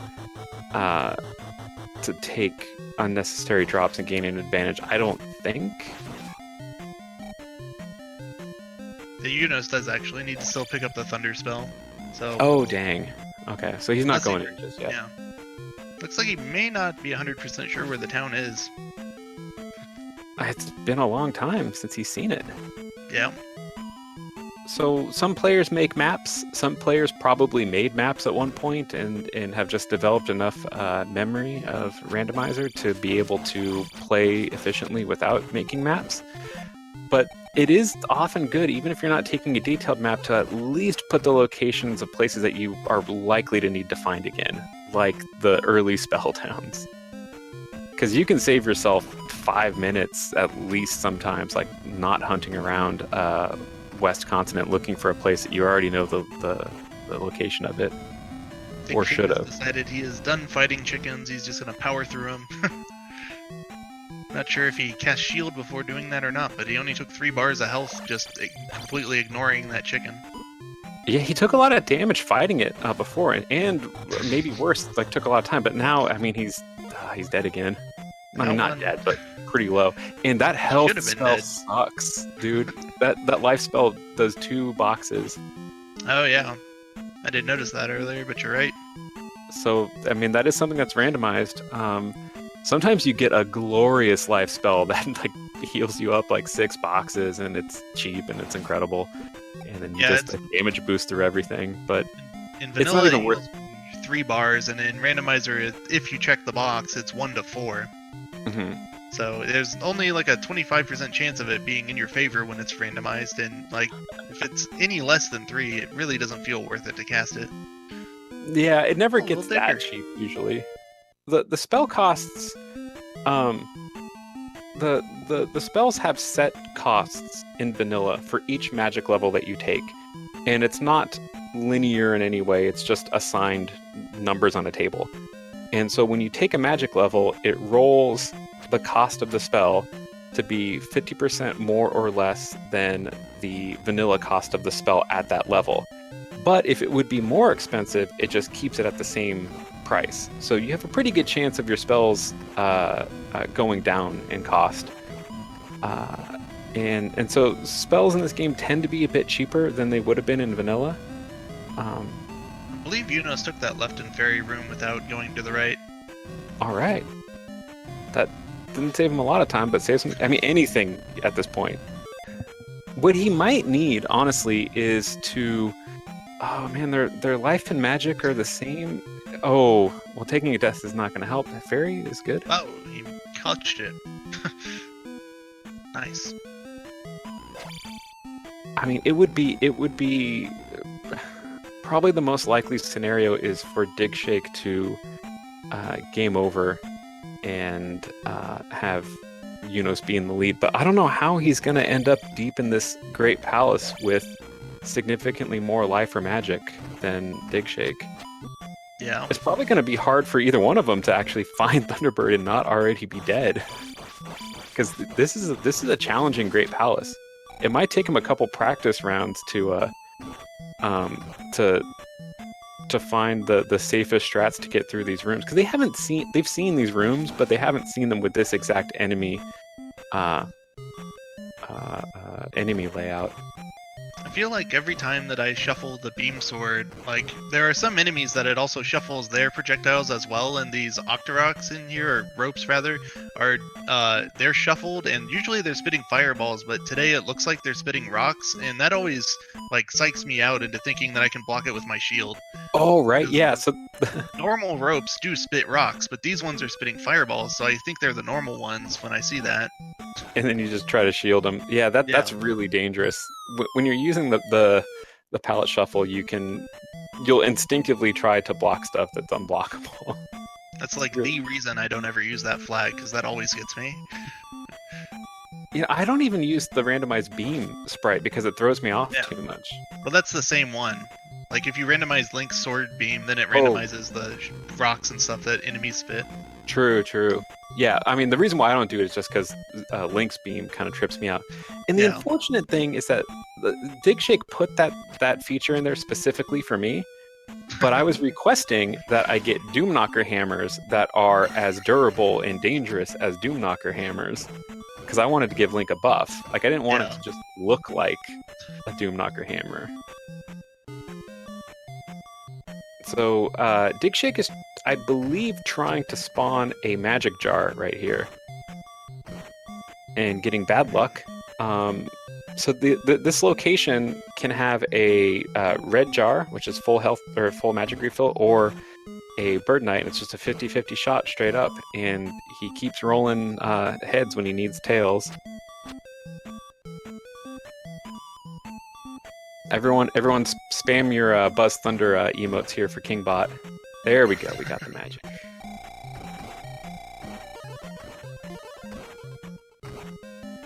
I cast it twice and not even get full health out of it. It's harsh. This palace sucks. I mean, it's already rough and it's really long, and it's made so much worse by that miserable life spell. Yeah, the red jar looks blue, but that's because we have enemy palette colors shuffled, and it's just playing havoc on following the race. Yeah, I really wish the jars weren't changed with their sprite, but I'm sure it'd be difficult to not shuffle them but still shuffle everyone else. It always bothers me though. But I guess just from what dropped the jar, you should know if you're a good player whether it's red or blue. Oh, absolutely, yeah.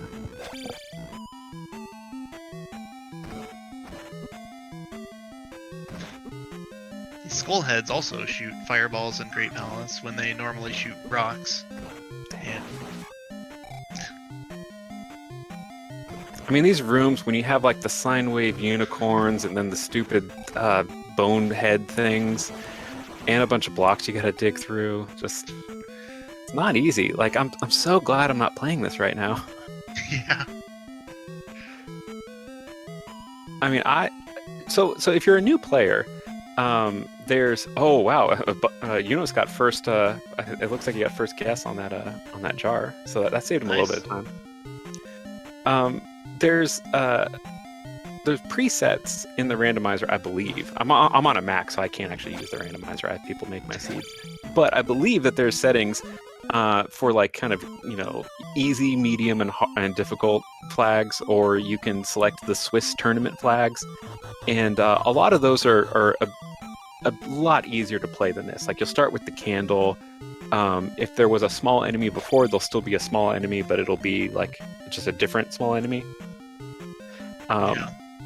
there's a lot of things you can do to make the game more difficult on yourself. So don't be intimidated by the hellscape that is this room on Dig Shake's screen with spicy chickens and bird knights together. The only thing you could really do to make this flag set harder is take away the heart containers. Yeah. You could start with, 3 and then have, still only have like maximum 6. I mean, you could start with 1 and have maximum 1 if you wanted. Oh my god. Yeah, so this could look discouraging to players. But if you're like me and you don't really like difficult video games, there's plenty of options to play this on challenging but not super aggressive flags. And I encourage you to try it out. If anyone has a link and wants to post it in the chat, check out the randomizer. It's so much fun. Hop into a race. There's almost one every night. And oh my god, the bird knights on the bridge. That's the worst. But yeah, you can find people to race. There's a Zelda 2 randomizer Discord with tons of helpful people who would be happy to even hang out on your stream and talk to you in the chat and answer questions as you have them. Like very friendly people. And it's like right of the Eon drop was not the right answer, so Dig Shake's backtracking. That's kind of unfortunate for Yunos, because when Yunos, if he finds that dead end, he's gonna drop. Mm-hmm. And that'll put Dig Shake kind of like further in the lead, because at the moment, if Yunos never had to go down that drop, then they'd be a lot closer. Yeah, maybe he's, there's always a chance that Yunos could just randomly decide to take a left or something. Yeah. But more than likely he's going to take the drop and it's going to loop him and he's going to go through the same problem that Dig Shake has. But look at this amazing room that Dig Shake is in right now. I mean, if I walked into this room, I would turn around and try to find another way. He's playing Gradius right now. He ain't playing Zelda 2. Now, if Yunos finds this room, they're actually. No, he's taking the Eon drop. I bet you anything. Well, or he's just dead. He might not have any lives either. Okay, he has they were just the chickens that die in one hit, it turns out. Oh, okay, that's not so bad. Yeah, if that weren't the case and like Dig Shake, game overed in this room, Yunos would have jumped for this room. Wow, Yunos killed those guys on the bridge. He's so good. Let's see what was over here, because I wasn't paying attention when Dig Shake was here. I think it's a useless bridge, and then I think a dead end right afterwards. Yeah. Yep, that's what it was. So he's taken the drop, which I think we've established is not the correct thing to do. Yunos is farming a jar, maybe? Because that's the second time he's killed that dumb little Mew enemy.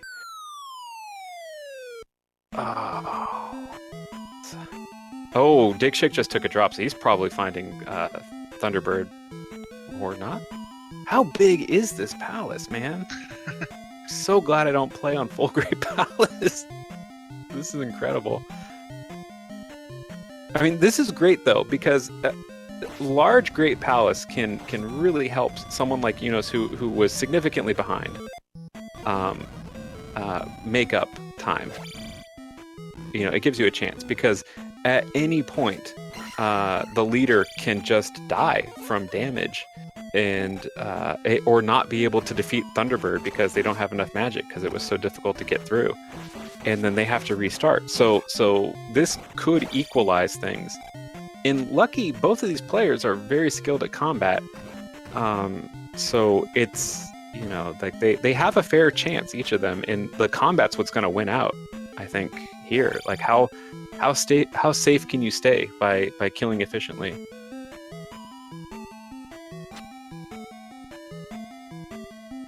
And Larry's right. Like both. Oh, Yunos just found a 1-up. That could really help. Yeah. Or he's gonna pause at the end of his screen. He's looking at his map probably. He might up A anyway.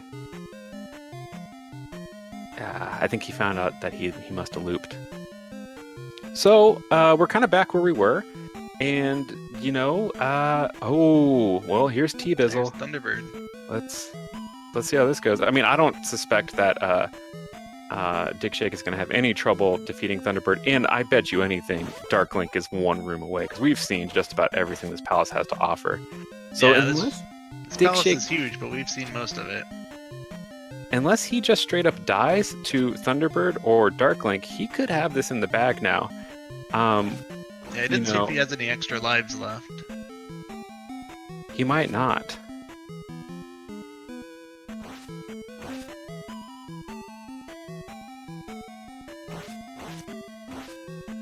I mean, I can't imagine he would have lives left of just how difficult this place has been. Yeah. I think he's only up 8 once in it, and that was quite a while ago. And unfortunately for Yunos, he's not taking any damage really from Thunderbird, so he has more than enough health to survive a trolley Dark Link. So unless he game overs like in the next room. Oh, this sucks. Oh, he's got 2 lives. Oh, he does. Okay. Oh, okay. He knows how to. Okay. He's not even gonna take the lava bath. He's just gonna grab the jar to show off. Because if he had missed that jar, then he would need to go back and find something to kill him. Yeah. I think with 2 lives and as much as he's explored, I probably would have just taken the bath. Mm-hmm. Oh, hello, Kingbot. Yeah, I don't know if there's much left that can kill him, and he has plenty of lives. So, like what Yunos probably needed was for Dig Shake to kind of be on his last life there, and then accidentally die here and have to go through the whole palace again, and then he'd have to play perfectly and get through and not game over. Yeah. I mean, oh well, here's Dark Link. So let's see if Dark Link can kill him twice. Kind of looked to me like Dig Shake actually tried to shield one of those rocks, which are actually fireballs. Oh, and I think Buzz Thunder is losing a bet because Dig Shake's going to finish this in about 134. He was betting that it was going to be about 122. So I saw that's where he put the over-under. Yeah, mail your payment to Joshy D at Sonoma County, California. Is that a physical address or an email address? That's a physical. Yeah, just okay. The mailman knows where I live. Okay. Dig Shake, congratulations! 1 hour, 33 minutes, 42 seconds according to his timer. He has proceeded into grand finals of the Zelda 2 Randomizer tournament. GG. This is single elimination, so Yunos has to go home. Yep, single elimination, but it was best of 3, and this was the 3rd match, so they took it to game 3, but this is it. That's right. Oh man, we totally neglected the whole drama of this being a 2 out of 3 match, and they traded wins about a week ago. Hey, Dig Shake, is that you? Hey, what's up, guys? Hello. Damn, this great palace was something else. Yeah, I got real nervous because I did something a bit out of character for me, and it ended up being a pretty big mistake. Yes, you did. The Eon drop. Yeah. Now, even if you had gone to the right first, you would have found a dead end and then probably taken the drop anyway, right? Yeah, probably. That's a good point. Wait, thanks for making me feel better. Oh, hey, anything for you, my friend. Oh no, I got real nervous after I took that drop though because I had to go all the way back. Like I had to go all the way back. Yeah, well, Yunos had to do the same thing. I mean, you guys were taking the same route of exploration in this palace, so like that was guaranteed for him to do. He just went ahead and broke every block in that room, I think, just to entertain the fans and maybe to work out some of his aggression. You got into this palace maybe 10 minutes before Yunos did. Oh wow! What hung him up? Was it the fairy spell or? It was Thunder. mostly, yeah. It was Thunder. Early on in the game, he didn't have the hammer and spent some time in Death Mountain and then found the raft later. So he got to the east a lot later than you did. But then he found the key, although you had fairy and it was very castable. So that didn't really slow you up too much. But he was still like a little bit behind, but not so bad. And then he just didn't find... The glove or the trophy, really. The Yeah, glove, really? He completed, I think, 2 palaces before finding the glove. Oh, wow. Yeah, and he even went into Palace 6 for a little while without the glove for some reason. Yeah, and found 2 rooms he couldn't get through. The glove was just on the desert tile, if I remember right. Mhm. Yeah, there was a point where he needed to find the desert tile and you needed to find the water tile, and the other had already found the other tile. But like you were both missing a free item on the eastern continent. Yeah, I knew I was missing that water tile. I kind of looked around for it a little bit, but I didn't find think the fairy spell. I didn't think that seed was all that bad, except for the fairy spell. Although knowing that the magic key was just sitting there makes it a little bit less bad, I guess. Yeah, I think you were able to cast fairy like 4 times though, so it wasn't super bad that you didn't have the key. Yeah.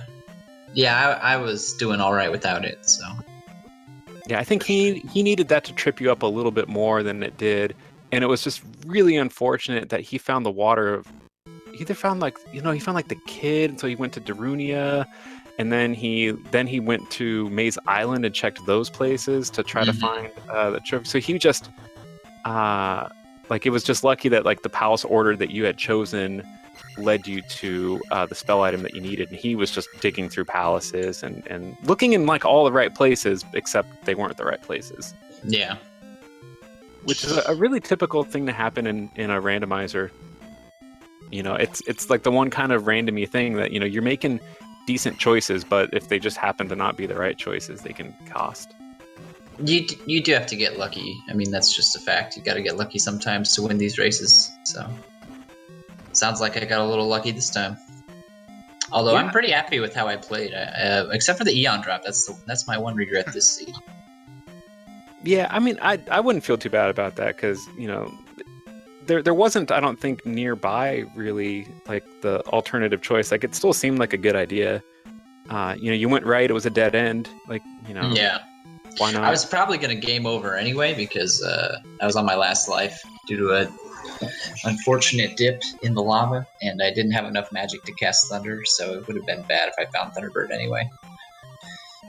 Yeah, I think this palace is the only place where magic itself was any obstacle at all. Like you guys had tons of magic containers.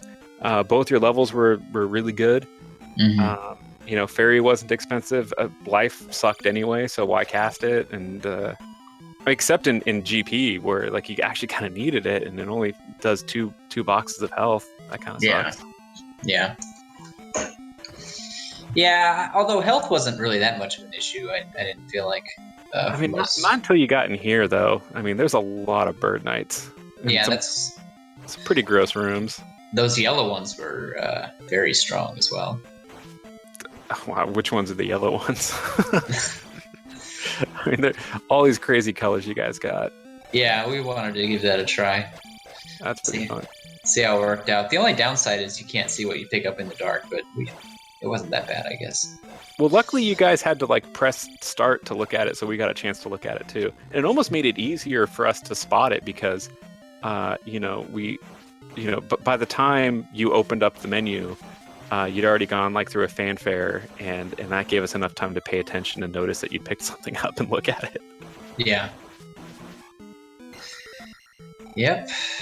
Cool. Well, Nirm, I don't know if you're listening, but I'm coming for you. So. Man, that's gonna be so. Nirm is. I think I made a mistake that he wasn't undefeated in the Swiss phase. Is that true? That he did? Yeah, lose? I believe he lost to Jam Evil, and then that was their rematch that we saw. He lost to Kulain. He lost to Kulain, I believe. Mm-hmm. Yeah. Okay. So, but he's going in with a really strong record. Really strong. I mean, Eunice is. There's only strong players left. Everyone's really good. And Nirm also rematched Kulain in round 2. Yeah. So I guess we both just have one loss then. Or no, yeah. I guess we both just have one loss. I lost to Eunice and he lost to Kulain. Yeah, there's not a lot of surprises really, you know, like once you get this far in there. Like we were checking out the SRL rankings, and of course, you know, it's you, Eunice, and Nirm at the end. Yeah. So it does make sense. Nirm's been coming on real strong lately, so I might have to practice actually to prepare for him a little bit. So you actually went through, both of you went through Death Mountain like pretty early. Like, what was the decision to do that? That seems like something that we were kind of not expecting from you. Hammer plus boots is, that's it makes it a lot easier. Yeah, free item basically. I wasn't looking for Hammer Cave because that could take a while. I was looking for the rock, and I saw that it was relatively easily accessible. So, I mean, it was the candle, so it's like whatever. But yeah, Yunus did track down the Hammer Cave, and it ended up being a 500 point bag, and that was one of his earlier time losses. Yeah, because then he had 500 points and he walked out.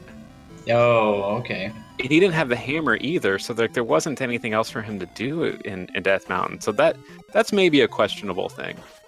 Yeah.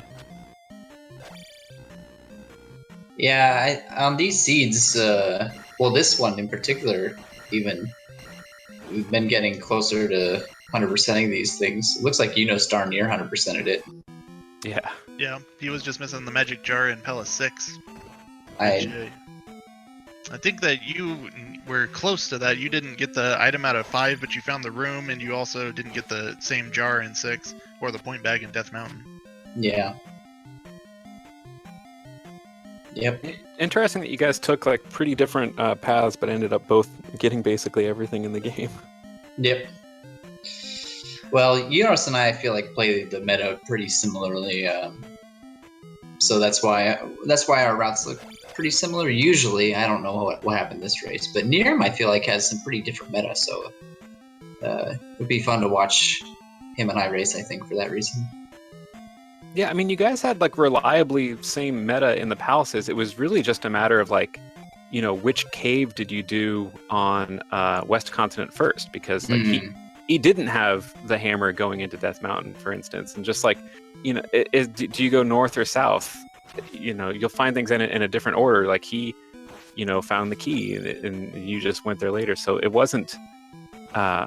It's funny that like you guys do play really similar, but something as simple as north, south, east, or west is actually going to make a big difference in this. He's fighting pretty aggressively at T-Bird. Took a bit more damage than you did, but still made it out without taking a death.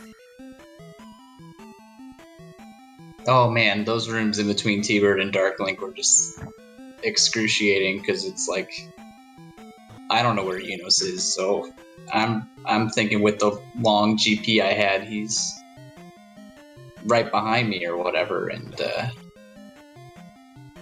I just wanted to be done. Yeah, we in order to keep it interesting, we were kind of hoping that you found T-Bird on your last life, and then something crazy was going to happen to you in one of these rooms, but you had a couple lives left, because that's really what it would have taken for Yunus to stay in it. He's now on his like 5th chance of trying to get this jar. You got it on the first try, which is pretty cool. Yeah. Oh, he's trying those simple dude strats of bouncing off the wall with his with his sword. Sick. Yeah, I think I full cleared GP. I don't think I skipped a single room. Full clearing a full GP is incredible. Like it looked like a whole lot of no fun. But you guys are better at this than me. So this looks like hell that would take me 5 hours to get through, and you guys did a pretty good job. I mean, I enjoyed it. If it weren't a high pressure tournament situation, I would have definitely enjoyed it more. But even with that looming over me, I thought it was a fun Great Palace. Yeah, well, because it's tough. Like when you're in a race, like these rooms that you would probably in a calm situation, play calmly and fight efficiently. If you're just trying to go fast, like it's really easy to just rack up the damage by trying to like skip an enemy that you probably should have just taken time to kill. Yeah. And Yunus is here on Darklink. Should have no problems. I wonder if he's gonna fight it fancy. Yeah, look at this. Look, he's doing a nice, honest fight with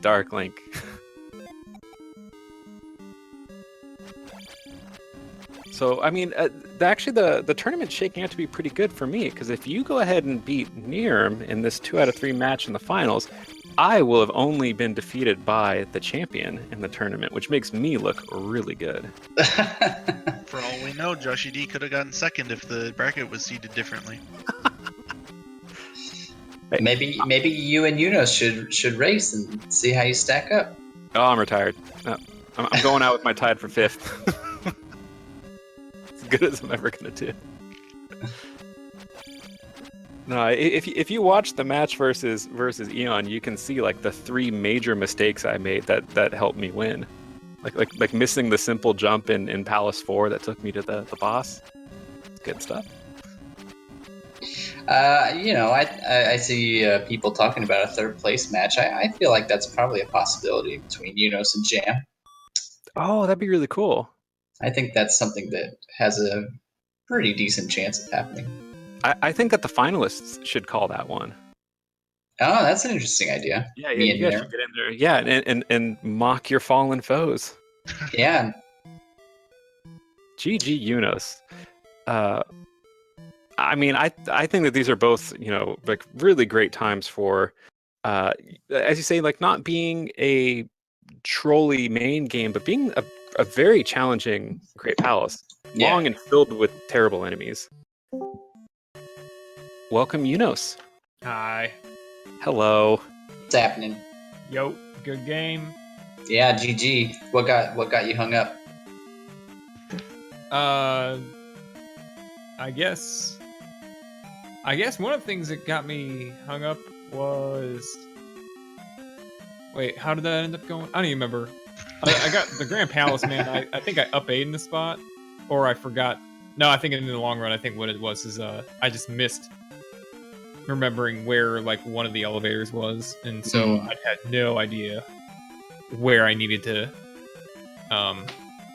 branch backward to. That GP was a beast. Dude, that's a pretty good one. I think I full cleared it. There was a loop in there somewhere. There were 2 loops, at least. Oh, maybe yeah. Yeah, Eon drop crazy. and then... Eon looped, and then there was just another loop where... Towards the end there. Yeah. Uh-huh. Yeah. I mean, honestly, from our perspective, the Great Palace looked very similar. Like you both, took deaths and had to, up A in places. It was really the spell item to get Thunder, and the fact that you found like the kid, and then had to go to Darunia, which you probably would have gone to anyway. But just like that whole process of those last spell items was one of the main difference makers. But if you had already found Thunder, because like Digshake had found Thunder a little bit earlier than you actually wouldn't have gone through Maze Island probably at all. Yeah, or Palace 2. Yeah.